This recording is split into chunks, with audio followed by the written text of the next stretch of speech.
Bonjour à tous, merci d'être encore avec nous.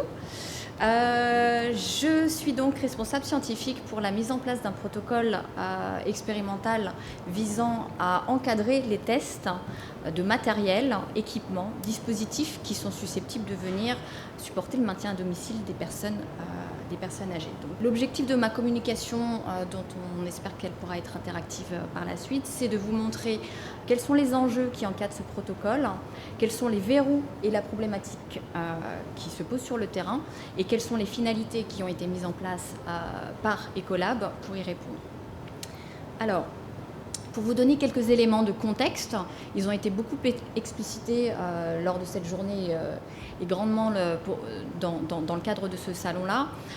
On voit depuis une quinzaine d'années, même plus, beaucoup de projets de recherche et développement qui associent donc chercheurs et industriels dans le développement de nouvelles solutions à destination de l'aménagement du logement pour permettre aux personnes âgées de rester le plus longtemps et dans de bonnes conditions à domicile. Ces projets sont énormément financés, aussi bien au niveau national qu'européen. Et on a vu de nombreuses plateformes de tests, communément aujourd'hui beaucoup appelées Living Lab, voir le jour en France et également en Europe. Des centres d'essai beaucoup plus spécialisés dans l'évaluation des gérants de technologie, puisque c'est le terme qu'on utilise beaucoup dans ce champ-là, ont vu également le jour, notamment en France, et se partagent un certain nombre de projets. Or, malgré le foisonnement de ces différentes initiatives, quelques constats sont importants et ont été réalisés par des instances telles que la Haute Autorité de la Santé et l'Inspection Générale de l'Action Sociale. Ces constats, ce sont les suivants. C'est d'abord qu'il n'y a aucun outil et aucune méthodologie qui est vérifiée et appliquée par l'ensemble de ces dispositifs.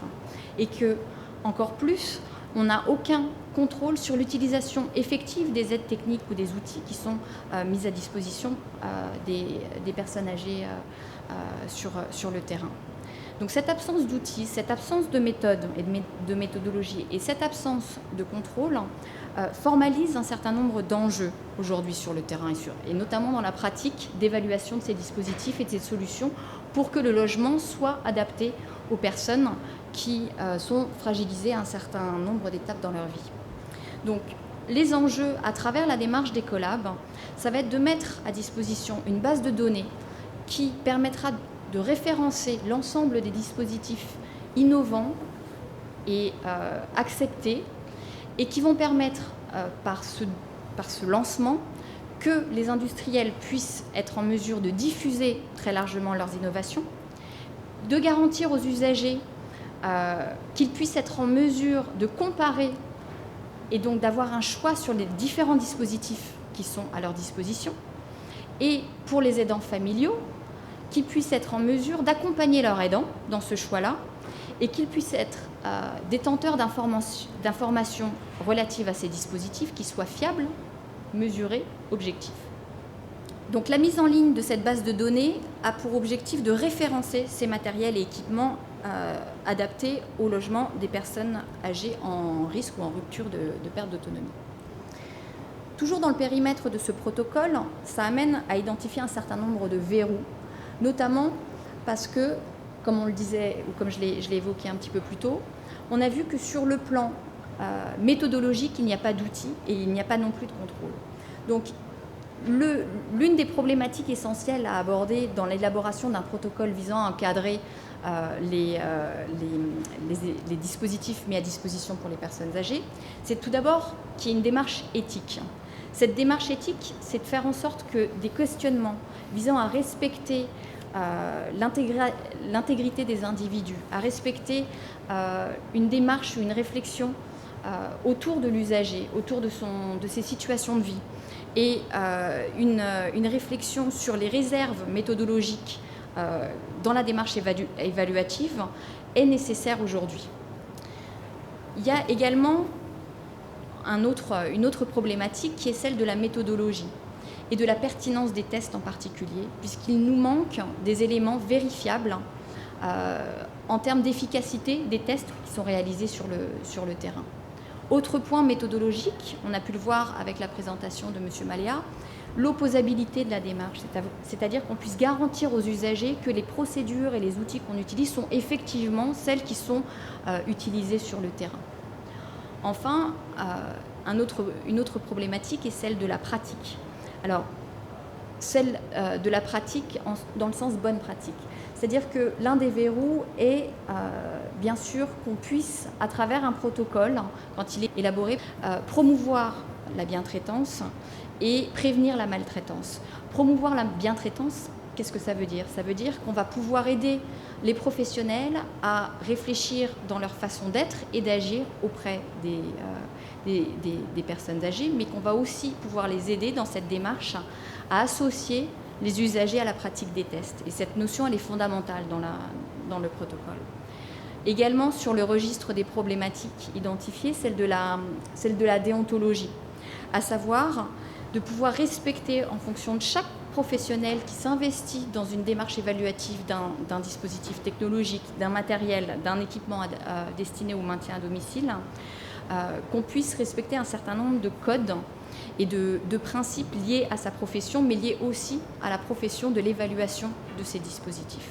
Ça signifie que dans le périmètre du protocole qui est aujourd'hui mis en place, l'objectif, ça va être de formaliser cette méthode, des procédures et des outils bien spécifiques qui vont permettre d'orienter l'usager sur un certain nombre de points, qui sont la fiabilité technique des outils qui sont évalués, sa facilité d'installation.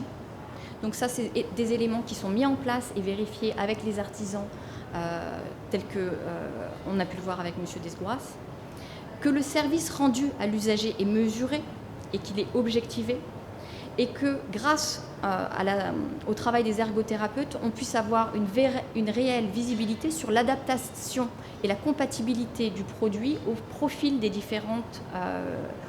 fragilité des différentes personnes. Enfin, l'objectif de ce protocole, c'est également de vérifier et de mettre en avant la valeur et les conditions d'usage de ce produit. Je vais passer assez rapidement sur la méthodologie qui est mise en œuvre. On a pu l'évoquer tout à l'heure. Ça va être d'associer 3 sites d'expérimentation, un EHPAD, un Living Lab et une plateforme de test, mais c'est surtout associer les usagers. Et ces participants, il y a autant de formes d'usagers qu'il y a de formes de vieillesse et de professionnels. Il y a des personnes qui sont en situation de fragilité, mais il y a aussi des bénévoles retraités. Il y a des professionnels type ergothérapeutes, mais il y a aussi des artisans. Et il y a les aidants aussi bien proches, les voisins, que les aidants professionnels du secteur médico-social.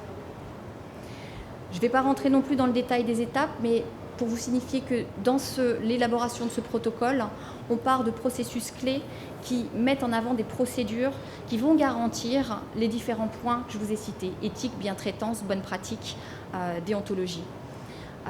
Dans ces grandes lignes, ça va être à travers l'identification des innovations sociales, permettre que les industriels qui sont en passe de mettre leurs produits, ou qui sont en train de mettre leurs produits sur le marché, puissent être approchés pour qu'on puisse leur donner les moyens de diffuser et de valoriser leurs solutions.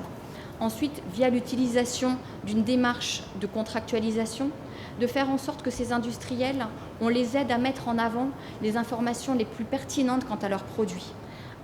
Informations pertinentes, comme on l'a vu, tant en termes de normes, de standards, de labels, qui vont permettre à l'usager et à leurs aidants et aux autres professionnels de s'y retrouver dans cette manne d'informations. Ensuite, par rapport à l'évaluation qu'on va pouvoir mettre en œuvre, c'est travailler avec les professionnels artisans, mais aussi avec les professionnels de type ergothérapeute, pour vérifier la compatibilité du produit, sa facilité d'installation et sa fiabilité technique. Évaluation également ensuite avec les usagers pour vérifier la compatibilité à leurs besoins et à leur profil de fragilité, ce qui va nous permettre ensuite de compiler ces différentes informations, de les coter et de les faire rentrer dans ce qu'on a appelé dans la base de données et de permettre une diffusion via un portail internet de ces informations qui vont être nécessaires pour que l'usager puisse faire œuvre de libre choix quant au dispositif dont il a besoin.